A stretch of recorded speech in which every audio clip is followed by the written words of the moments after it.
March 6, 1943, a dust-caked motorcycle messenger flags down an American general riding alone near Casablanca. The message is urgent. Get to Tunisia immediately.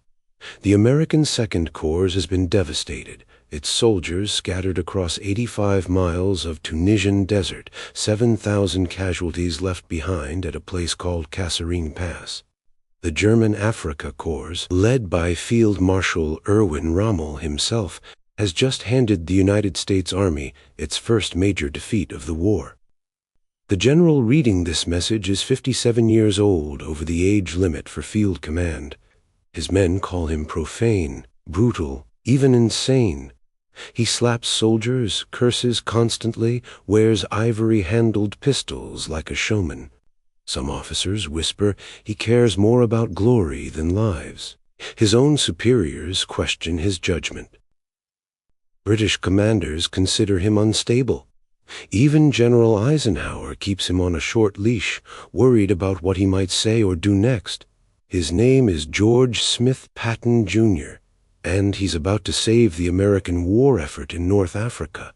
But here's what nobody expected. The qualities that made Patton seem like America's worst general, the rage, the discipline, the merciless standards, the theatrical brutality, were exactly what the Second Corps needed. Because after Kasserine Pass, the American Army wasn't just defeated, it was broken, and only a man willing to break it further could build it back. February 14th, 1943. Valentine's Day. A weary American soldier stands guard at Faid Pass in central Tunisia, watching the sun rise over the eastern dorsal mountains. He's cold, exhausted, and confused about why his unit is spread so thin across these God-forsaken hills. His name doesn't matter, because he won't survive the day. Behind him, his commanders have made catastrophic mistakes. Major General Lloyd Fredendall, commander of the Second Corps, has split up entire divisions, scattering companies across dozens of isolated positions. Units that should fight together are miles apart, unable to support each other. The American defensive line is 70 miles wide, but only a few men deep. It's a textbook example of how not to position an army. At 0600 hours, 140 German tanks emerge from the morning haze. The soldier at Faid Pass has seconds to register what's happening before the first 88mm shell screams past his position. The Battle of Sidi Bouzid has begun, and it will be a massacre. American tanks roll forward to engage, but they're outnumbered and outgunned. The German Panzer Mark IVs have better armor, better guns, better tactics. Within hours, entire American battalions are surrounded, cut off, eliminated. Among the captured is Lieutenant Colonel John Waters, General Patton's son-in-law. By February 20th, the Germans have pushed through Kasserine Pass itself, a 2-mile gap in the mountains. American soldiers flee in panic, some abandoning their equipment, others simply running until they can't run anymore. It's not cowardice. It's the total collapse of a force that never should have been positioned this way. The Americans fall back 50 miles in less than a week. More than 1,000 soldiers are eliminated. 3,000 are missing, most captured. 183 tanks destroyed. Rommel's Africa Corps has proven what everyone feared. American troops aren't ready for this war. In the aftermath, the post-mortem is brutal. British General Harold Alexander visits the Second Corps and writes a devastating assessment. The Americans lack discipline, lack coordination, lack leadership. Alexander doesn't trust them to hold a defensive line, let alone conduct offensive operations. Back in Washington, newspapers are asking hard questions. Can American soldiers really fight the Germans? Do they have the toughness, the training, the spirit to win this war? The defeat at Kasserine Pass isn't just a tactical loss. It's a crisis of confidence that threatens the entire North African campaign. Eisenhower knows he needs to act fast. He relieves Freudenthal of command and reaches for the one man who might be crazy enough to fix this disaster. Patton reads the orders on March 4th and writes in his diary, "Well, it is taking over rather a mess, but I will make a go of it." It's the understatement of the war. The Second Corps isn't just demoralized, it's shattered. The soldiers have seen what German armor can do. They've tasted defeat against the legendary Desert Fox. They've learned that courage isn't enough when leadership fails you, and now they're about to learn what real leadership looks like. March 6, 1943. 10 outer hours. Patton arrives at Second Corps headquarters in Jebel Khouif, Algeria, expecting to find his staff ready for battle. Instead, he finds the previous commander still eating breakfast. It's after 10 in the morning, and Freudenthal is still in his quarters, moving slowly, showing no urgency. Patton's face doesn't change, but inside, he's already made his first command decision. The next morning, March 7th, at 0730, Patton closes the officers' mess. From now on, breakfast ends at 7:30 sharp. No exceptions. It seems like a small thing, trivial even. But it's a message. The days of comfortable routine are over. The Second Corps is no longer a peacetime army playing at war. It's a fighting force, and fighting forces wake up early. That's just the beginning.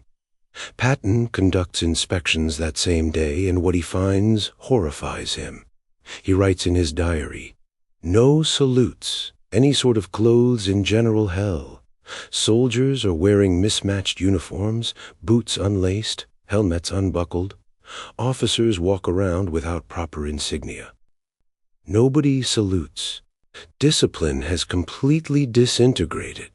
Patton issues orders that sound insane to soldiers who just survived Kasserine Pass. All officers will wear neckties at all times, even in combat zones. All soldiers will wear properly fastened helmets, even when using the latrine. Leggings will be laced correctly. Boots will be polished. Salutes are mandatory. The penalty for non-compliance? $25, half a month's pay for a private. The soldiers are furious. They've just been beaten by Rommel's panzers. They've watched friends get eliminated or captured, and this new general is worried about neckties? It seems petty, vindictive, completely disconnected from the reality of combat. But Patton understands something the soldiers don't yet grasp. Discipline isn't about neckties. It's about standards. An army that doesn't enforce standards for small things won't enforce them for big things. Soldiers who won't buckle their helmets won't maintain their weapons. Officers who won't salute won't follow orders. The rot starts small. A loose chin strap, a wrinkled uniform, a casual attitude, and it spreads until the entire organization is infected with the belief that standards don't matter. Patton's deputy commander, Major General Omar Bradley, watches this transformation with mixed feelings. He knows the soldiers hate it. He hears them curse Patton's name. But he also sees what's happening beneath the surface. Bradley writes, "Each time a soldier knotted his necktie, threaded his leggings, and buckled on his heavy steel helmet, he was forcibly reminded that the pre-Kasserine days had ended, and that a tough new era had begun. The soldiers don't realize it yet, but they're being rebuilt from the ground up. But Patton isn't just about discipline and spit-shine uniforms.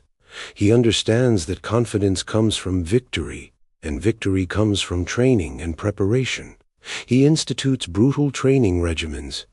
Units conduct forced marches in full gear. Tank crews drill maintenance procedures until they can service a Sherman in darkness. Artillery batteries practice coordinated fire missions again and again until they achieve precision. Infantry squads rehearse combined arms tactics. Infantry supporting armor, armor supporting infantry, artillery supporting both. And Patton visits. Constantly. He's everywhere, driving his Jeep with its oversized rank placards and blaring klaxon horn. Soldiers can hear him coming from a mile away, and they scramble to look sharp because Patton misses nothing. He inspects foxholes, critiques equipment maintenance, questions sentries about their fields of fire. When he finds soldiers doing things right, he praises them loudly. When he finds failures, his profanity-laced tirades become legendary. The message is clear. Mediocrity will not be tolerated. The Second Corps will be excellent, or it will be eliminated trying. There's no middle ground. Patton has 10 days to prepare for an offensive scheduled for March 17th. 10 days to transform a broken, demoralized force into an army capable of challenging Rommel. Most commanders would consider it impossible. Patton considers it a personal challenge.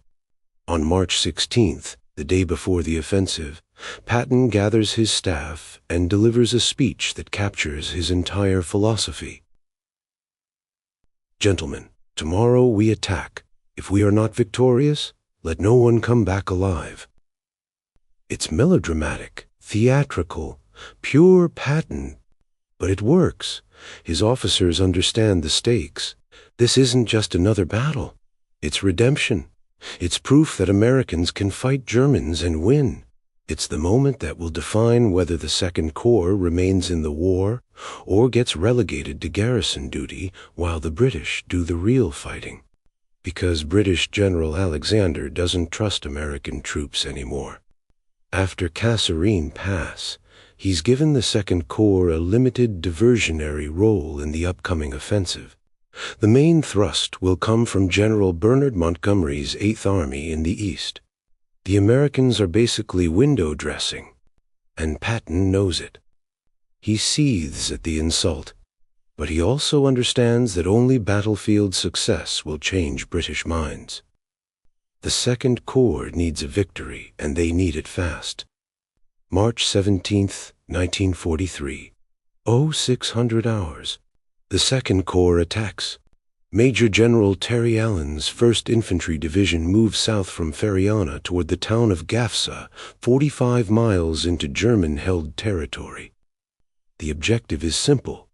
Take Gafsa and establish it as a forward supply base. Allen's men advance cautiously, expecting fierce resistance.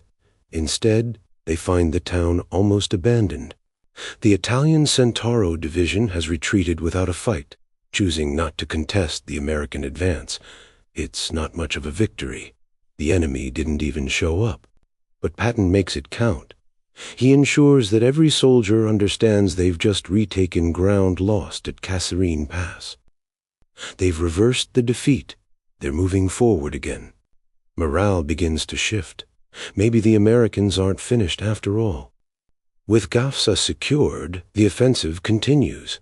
Major General Orlando Ward's 1st Armored Division pushes southeast toward McNassey, supported by elements of the 9th Infantry Division. This is where the real test begins, because unlike the Italians at Gafsa, the Germans at McNassey intend to fight. But Ward moves too slowly for Patton's taste. Armor is supposed to slash into the enemy, to move fast and hit hard. Ward, cautious after Kasserine Pass, prefers methodical advances with proper reconnaissance and preparation. Patton is having none of it.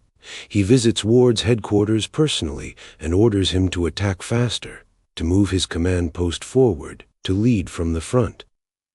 When Ward mentions that he's been fortunate not to lose any officers that day, Patton explodes. That's not fortunate. That's bad for the morale of the enlisted men.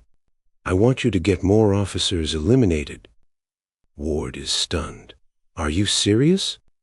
Patton's response is ice cold. Yes, I'm serious. Officers lead from the front. If they're not risking their lives, the men won't respect them. It's a harsh philosophy, but it reflects Patton's core belief. Leaders share the danger. Officers who command from safe rear positions don't earn the loyalty of their troops. The men need to see their leaders taking the same risks they take. When Ward still hesitates, Patton replaces him on the spot, installing General Hugh Gaffey to push the attack forward. The message ripples through the Second Corps. Patton doesn't care about excuses. He cares about results. By March 23rd, the Americans have advanced deep into German-held territory and established positions near the town of El Guetar. They are now threatening the right flank of the Afrika Korps positions along the Mareth Line, where Montgomery's 8th Army is preparing to attack from the east. The American advance is working. It's putting pressure on German supply lines, forcing them to respond to threats from two directions. But the Germans aren't retreating this time, they're counterattacking. At dawn on March 23rd, the 10th Panzer Division, the only mobile reserve available to the Axis forces in the region, hits the American positions at El Guetar. Soldiers from the 1st Infantry Division see the German tanks coming across the valley before sunrise. 30, 40, 50 panzers advancing in formation, their engines roaring, dust clouds rising behind them. This is the moment that will decide everything. Will the Americans break again, like they did at Kasserine Pass? Will they panic and run when they see German armor charging at them? Or have Patton's brutal 12 days of training and discipline created something new, something capable of standing its ground? The Germans advance confidently, expecting the Americans to fold. They've done it before, but this time the Americans are ready. Artillery batteries, pre-registered on approach routes, open fire with devastating accuracy. The shells land among the advancing panzers, bracketing them, forcing them to spread out. German tanks push through the artillery barrage and continue forward, and run straight into a minefield. 8 panzers are destroyed in seconds, blown apart by American mines laid during the previous night. The German advance falters, confused by the unexpected resistance. But they reorganize and attack again, this time from a different angle. American tank destroyers positioned in concealed locations wait until the panzers are at close range, and then open fire. The 601 Tank Destroyer Battalion, equipped with 76mm guns, systematically engages the German armor. One panzer after another erupts in flames as American gunners find their targets. By midday, 30 German tanks have been neutralized or destroyed. The 10th Panzer Division pulls back, stunned by the ferocity of American resistance. That evening, the Germans try one more time, launching a coordinated assault with infantry and armor. Once again, American artillery and anti-tank fire stops them cold. The Battle of El Guetar isn't just a victory. It's a statement. The American Second Corps, the same force that collapsed at Kasserine Pass just 5 weeks earlier, has stood its ground against the Afrika Korps and won. Patton is everywhere during the battle, driving to observation posts in his jeep, personally directing artillery fire, moving between units to assess the situation. He's doing exactly what he demands of his subordinate officers, leading from the front, sharing the danger, showing his soldiers that their commander is with them in the fight. Years later, when asked about his presence on the battlefield, Patton explains, "When one is fighting Irwin, one has to be near the radio." He means Rommel, of course. Fighting the Desert Fox requires personal attention, constant awareness, immediate decisions. There's no room for commanders who stay safely in rear headquarters. The victory at El Guetar breaks the psychological hold Rommel's reputation had over American forces. Yes, the Desert Fox is brilliant. Yes, German armor is formidable, but Americans can fight them and win. The soldiers of the Second Corps, who fled in panic at Kasserine Pass, have discovered they can stand their ground when properly trained, properly led, properly prepared. The victory doesn't come cheaply. American casualties are significant, and the fighting around El Guitar continues for days without a decisive outcome. But the strategic effect is undeniable. The Germans can no longer dismiss American forces as inexperienced and ineffective. The Second Corps has proven itself in combat. British General Alexander, who doubted American fighting ability just weeks earlier, sends a message to Eisenhower. Patton has done a splendid job in a very short time. It's high praise from a commander who initially wanted to sideline American forces entirely. Alexander now understands that the Second Corps, under Patton's leadership, is a genuine combat asset rather than a liability. Eisenhower himself is relieved and impressed. The gamble of putting Patton in command has paid off. The controversial, profane, theatrical general has delivered exactly what was needed, a fighting force that can hold its own against German armor. But who exactly is this man?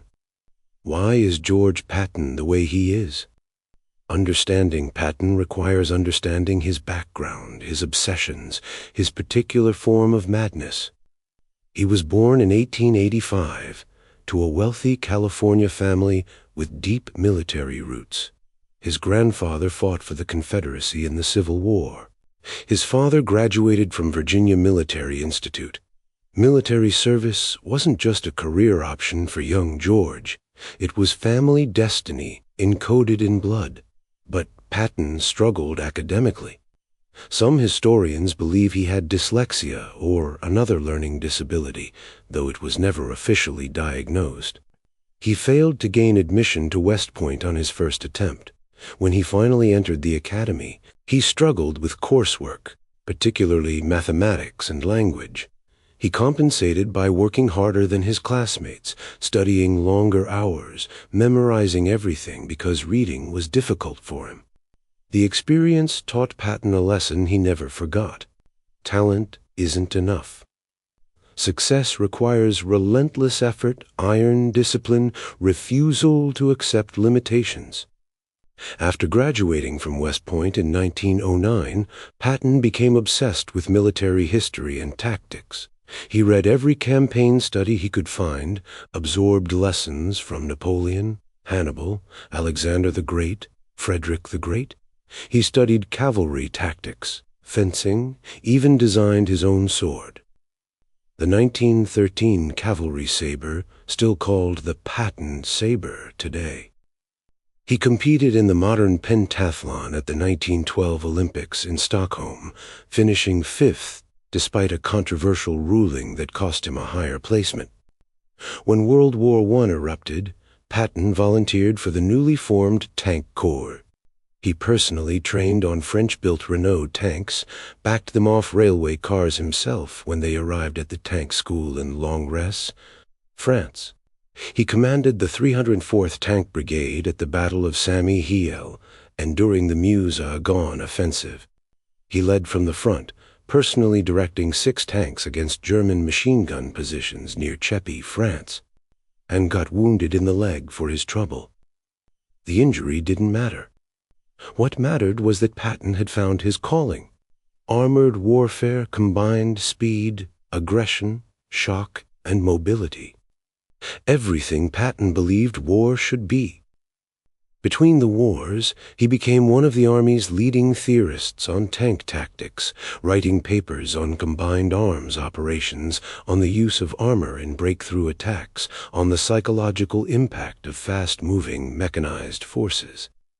By the time World War II began, Patton was recognized as one of America's foremost experts on armored warfare. But expertise doesn't make someone easy to work with. Patton's personality, theatrical, profane, egotistical, sometimes cruel, makes him difficult for superiors and subordinates alike. He wears specially designed uniforms with shiny boots and ivory-handled pistols because he believes commanders must stand out, must be visible, must be remembered. His speeches are filled with profanity because he believes soldiers respect leaders who talk like real men, not politicians. He demands perfection because he believes anything less is a betrayal of the soldiers who trust their lives to his leadership. This philosophy creates problems. Some officers consider Patton unstable, too aggressive, too willing to take risks. British commanders find him difficult to control. Eisenhower values Patton's combat effectiveness, but worries constantly about his public statements and erratic behavior. After the slapping incidents in Sicily, when Patton physically struck 2 soldiers suffering from battle fatigue, the controversy nearly ends his career. Eisenhower keeps him on only because, as he explains, "I cannot spare this man. He fights." And that's the paradox of George Patton. Everything that makes him controversial, the rage, the profanity, the ruthless standards, the theatrical persona, also makes him extraordinarily effective in specific situations. He's not a good peacetime leader. He's terrible at garrison command, awful at occupation duty, completely unsuited for administrative roles. But when the mission requires transforming a broken force into a fighting army, when the situation demands ruthless discipline and aggressive tactics, when victory requires a commander willing to push men beyond what they think they can endure, Patton is exactly the right leader at exactly the right time. After El Guettar, the Second Corps continues fighting through Tunisia. The campaign isn't easy. German forces, though retreating, remain dangerous and well organized. But the psychological transformation is complete. American soldiers no longer fear German armor. They've learned they can fight, can win, can hold their ground against the supposedly invincible Wehrmacht. Patton's mission is accomplished. On April 15th, 1943, he returns command of the Second Corps to Omar Bradley and goes back to planning the invasion of Sicily. His time with the Second Corps lasted just 6 weeks. But those 6 weeks changed the course of the American war effort in Europe. The legacy of Patton's time with the Second Corps extends far beyond the battles in Tunisia. The lessons learned, the importance of discipline, the value of aggressive leadership, the need for combined arms coordination, the psychological impact of confidence, ripple through the rest of the war. Many of the officers who served under Patton in Tunisia go on to command divisions and corps in Italy, France, and Germany. They carry his lessons forward, applying his principles to new situations. The rebuilt Second Corps becomes one of the most effective American fighting forces in Europe. But Patton's story doesn't end triumphantly. The slapping incidents in Sicily derail his career trajectory. While his aggressive tactics help capture Messina ahead of Montgomery's British forces, the public scandal over his treatment of shell-shocked soldiers forces Eisenhower to sideline him. Patton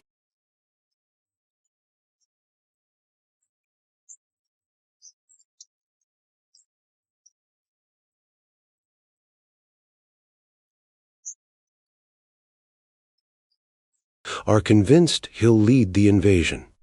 They position forces to defend against his phantom army, leaving Normandy weakly defended.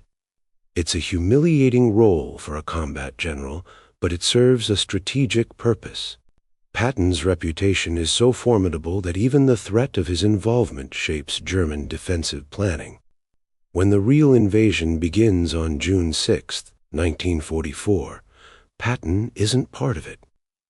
He watches from England while other commanders lead American forces onto Omaha Beach, Utah Beach, into the hedgerows of Normandy. It must feel like torture for a man who lives for combat, who defines himself through action on the battlefield. But Eisenhower hasn't forgotten what Patton accomplished in Tunisia. In late July 1944, after the breakout from Normandy begins, Patton is given command of the Third Army. He immediately demonstrates why Eisenhower kept him. Racing across France at speeds that astound both allies and enemies, covering distances thought impossible for mechanized forces, capturing territory faster than supply lines can keep up. His Third Army advances so quickly that it literally runs out of fuel, forcing a halt while logistics catch up. During the Battle of the Bulge in December 1944, when German forces launch a surprise counteroffensive through the Ardennes, Patton executes one of the most remarkable maneuvers of the war. Within 72 hours, he pivots his entire army 90 degrees, moves it over 100 miles in winter conditions, and launches a counterattack that relieves the besieged American forces at Bastogne. Military historians still study the operation as an example of strategic flexibility and operational excellence. It's exactly the kind of aggressive, fast-moving warfare Patton advocated throughout his career. By the end of the war, Patton's Third Army has advanced further and faster than any other American force, inflicting massive casualties on German forces while suffering relatively light losses themselves. The numbers are staggering: over 80,000 square miles of territory liberated, more than 1 million enemy soldiers eliminated or captured, thousands of towns and cities freed. Patton's philosophy of constant attack, aggressive maneuver, and relentless pressure proves devastatingly effective against a retreating enemy. But victory doesn't soften Patton's rough edges. After Germany surrenders, he's assigned to occupation duty in Bavaria, and almost immediately causes controversy with his public statements about former Nazis and his resistance to denazification policies. Eisenhower, exhausted by years of managing Patton's public relations disasters, relieves him of command in October 1945. 2 months later, Patton is severely injured in a car accident near Mannheim, Germany. He dies on December 21, 1945, from complications related to his injuries. He's 59 years old. So why does the title call Patton America's Worst General? It's a deliberately provocative framing, but it captures something true about how Patton was perceived during his career. He was controversial, divisive, frequently in trouble with superiors. His methods seemed cruel, his personality abrasive, his judgment questionable. Many officers considered him unstable. His own government debated whether to court-martial him after the slapping incidents. If you judged generals by popularity, by political skill, by ability to work within institutional constraints, Patton would rank near the bottom. But if you judge generals by their ability to accomplish impossible missions under extreme pressure, Patton stands among the greatest military leaders America has ever produced. The Second Corps after Kasserine Pass required exactly what Patton provided: ruthless discipline, aggressive training, uncompromising standards, and absolute confidence. A gentler leader would have failed. A more diplomatic commander would have prioritized morale over readiness. A cautious general would have waited too long to attack. Patton understood that the Second Corps didn't need sympathy after Kasserine Pass. It needed shock therapy. It needed to be rebuilt from the ground up, quickly, brutally, completely. The transformation he achieved in 12 days remains one of the most remarkable turnarounds in military history. He took a shattered, demoralized force that had been routed by Rommel's Afrika Korps and turned it into an effective fighting organization capable of standing its ground against German armor. He did it by imposing discipline that seemed insane, by demanding standards that seemed petty, by pushing officers and soldiers beyond what they thought they could endure. And it worked.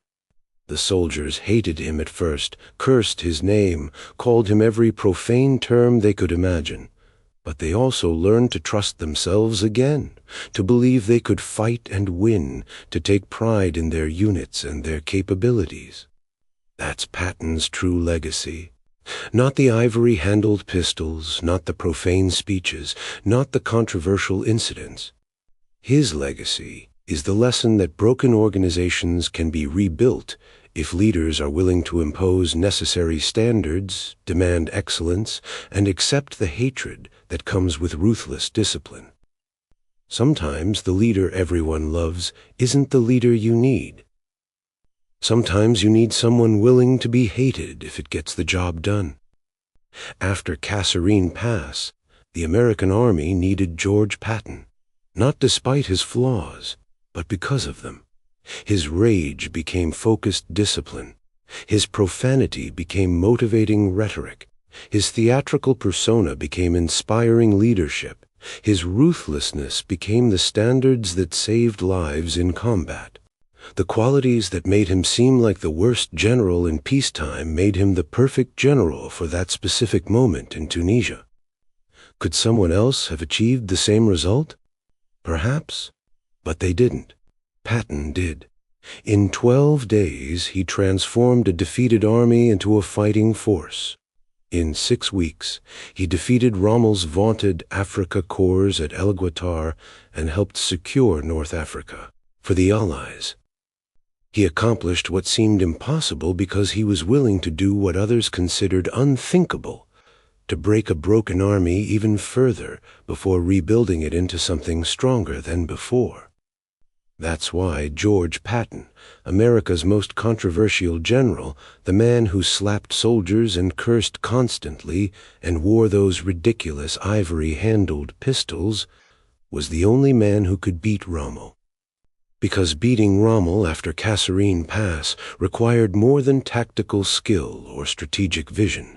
It required the willingness to be brutal, uncompromising, hated if necessary. And Patton was all of those things. He was exactly the wrong leader for peacetime, and exactly the right leader for that moment in the desert. Sometimes, when everything is broken, you need someone willing to break it more before putting it back together. History remembers Patton for his victories, his speed, his aggressive tactics. But his greatest achievement wasn't capturing Messina or racing across France or relieving Bastogne. His greatest achievement was those 12 days in March 1943, when he took an army that had forgotten how to win and taught it to fight again. Everything else, all the glory, all the controversy, all the legend, flows from that moment when America's worst general saved the American war effort in North Africa. If you found this story of transformation and redemption as powerful as we did, hit that like button.